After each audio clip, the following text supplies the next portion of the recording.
Less ফিতা সব জায়গায় ভাইরাস হয়ে যাবো না। কথা বলছি একজন লেস ফিতা বিক্রেতার সঙ্গে। কি নাম আপনার? ইমদাদুল কাজী। আচ্ছা, তো ভাই লেস ফিতা তো এখন খুব একটা চলে না, টুকটাক চলে। এই পেশায় তো আগে প্রচুর মানুষ ছিল। হ্যাঁ, আগে প্রচন্ড বেচা কেনা হইতো, অনেক মানুষ এই কাজের সঙ্গে জড়িত ছিল, কিন্তু এখন তো মার্কেটেও যায়, আবার মার্কেটের থেকে আমগো কাছে একটু কম রেটে পায়। তাই নাকি? জি। মানে এখন যেহেতু বিভিন্ন জায়গায় মার্কেট তৈরি হয়েছে এবং অনেকে অনলাইনে এই সব জিনিসপত্র বিক্রি করে, বা যোগাযোগ ব্যবস্থা ভালো হয়েছে, মানুষ ঢাকা থেকে অনেক কিছু আনে, তো যেই কারণে আপনাদের বিক্রি কমে গেছে এবং এই পেশায় নতুন করে মনে কেউ আসে না। নতুন করে আমরাই আসি আর কি, আমরাই বিক্রি করি। তাই? হ্যাঁ। তাহলে এরকম চলতে থাকলে তো একটা সময় আস্তে আস্তে এই পেশাটা বন্ধ হয়ে যাবে, উঠে যাবো। কারণ আগে যখন আমাদের ছোট সময় দেখতাম যে অনেকেই বাড়িতে এরকম লেস ফিতা আসতো, গিরা ধরতো এবং তাদের প্রয়োজনীয় চুড়ি বা আরো যা যা থাকে সেই সব জিনিস কিনতো।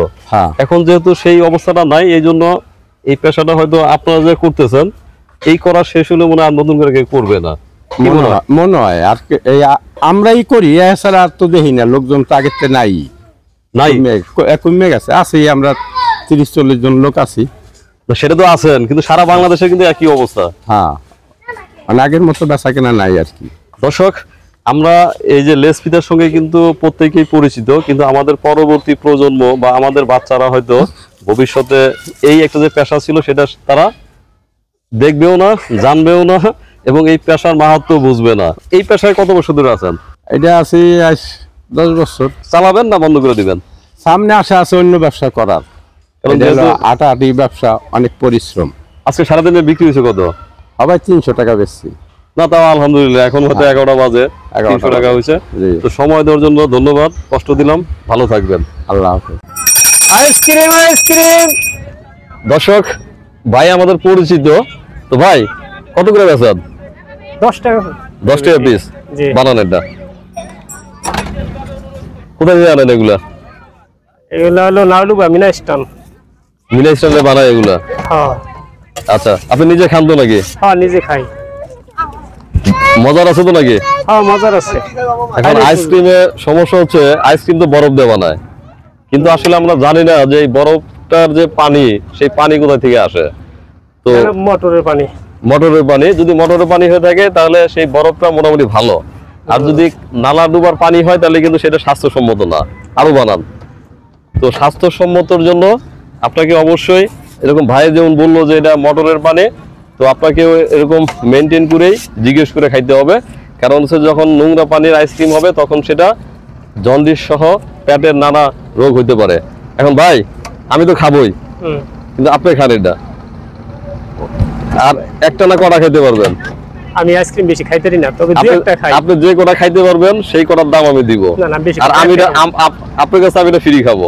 আর আপনি যে কটা খাইতে পারেন আমি এক কিছু খাবো, বেশি খাবো। বেশি খাবেন না? ভাই বলে বেশি খাবে না, দেখি 5টা তো খেতে পারবেন? সারাদিনও 5টা খাই না, এই একটা খাই।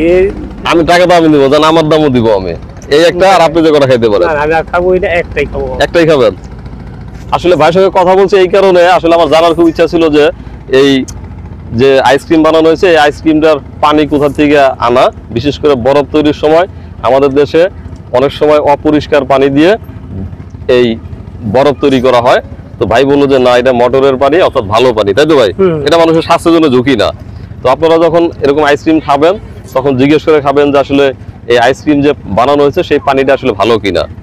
বাকি সব ঠিক আছে, তবে আমার মনে হয় যে ভাই কি স্যাকার ইউজ করে নাকি এগুলো? না, এটা হলো ঘনচিনি। ঘনচিনি বলতে চায়না থেকে যে চিনিটা আসে, ওই চিনিটা, আচারের যে চিনিটা ব্যবহার করে, ওই চিনিটা, এই চিনিটা মিষ্টিতে ব্যবহার করে না। আমার কিন্তু খারাপ লাগে আইসক্রিম খেলে, লোকাল আইসক্রিম খেলে। আমি খাওয়ার পর আমার মনে হয় যে এখান থেকে এই পর্যন্ত শুধু মিষ্টি মিষ্টি লাগে, মানে কেমন এটা অন্যরকম লাগে। এটা কিরকম লাগছে এটা খাওয়া শেষ হলে বুঝবো আর কি। তো ভাই ভালো থাকেন, সময় নষ্ট করলাম। আমার ক্যামেরা চালাতেছে আনোয়ার ভাই, আনোয়ার ভাইয়ের একটা খাওয়ান।